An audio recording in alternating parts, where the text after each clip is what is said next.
بتحاول تركز بس عقلك مش بيثبت على حاجة، تبدأ حاجة وتسيبها في الآخر تقول هو أنا مش مركز. دكتور جو براون في كتابها سير إليفانت بتقول إن المشكلة مش إنك مش مركز، المشكلة إنك بتركز على الغلط. وخليني أوصف لك يوم: تصحى الصبح عندك حاجات كتير في دماغك، بدأت حاجة وسبتها، رحت على التانية وسبتها، اليوم عدى حاسس إنك ما عملتش حاجة، وبدأت تحكم على نفسك وأنا مش مركز، أنا مش منظم. بس خليني أقول لك حاجة، المشكلة مش فيه. دكتور براون في كتابها سير إليفانت بتقول التشتت مش دايما قلة تركيز، احيانا بيكون نتيجة ضغط داخلي اكبر من طاقة. بنتشتت لما بنشيل مسؤوليات مش مسؤولياتنا اصلا، او نعيش في مقارنة مستمرة، باصين على ورقة غيرنا وناسين ورقتنا. ساعتها عقلك بيشتت، مش عشان ضعيف لكن عشان مش عارف يخدم كل الاتجاهات دي في وقت واحد.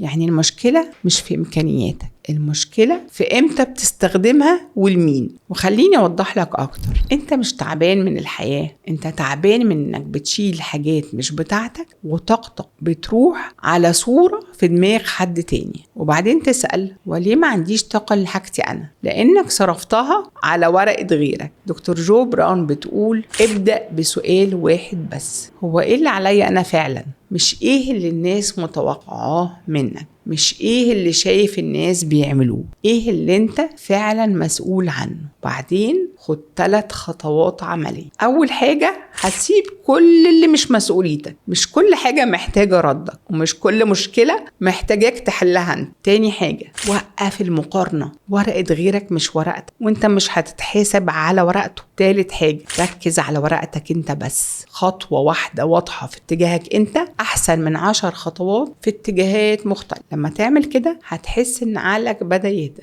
مش عشان التشتت راح، عشان الضغط اللي كان بيسببه راح. دكتور جو براون في كتابها سير إليفانت بتختم كمان بتمرين حلو قوي، مسمياه تمرين بيان الغاية. الغاية اللي هي الميشن، احنا عايشين ليه. بتقول فيه جاوب على 3 أسئلة. ايه اللي بيخليك تصحى الصبح؟ فكر 3 كلمات عايز الناس تفتكرك بيها. ايه اللي عايز تحققه في شغلك في حياتك؟ جمع الإجابات دي واكتب غايتك في جملة، الميشن بتاعتك في جملة واحدة. ده هدفك الرئيسي في الحياة. من دلوقتي كل مرة هتحس بتشتت ارجع للجملة دي واسأل نفسك، اللي بعمله دلوقتي بيخدم غايتي، بيخدم الميشن بتاعتي، ولا بيبعدني عنها؟ الطاقة اللي بتشتت دي رايحة فين فعلا وعلى ورقة مين؟ لأن قلنا في فرق كبير بين انك تكون مشغول وانك تكون ماشي في اتجاهك انت. فاسأل نفسك النهاردة، وانا بتشتت ولا انا شايل اكتر من اللي اقدر اتحمله؟ ممكن يكون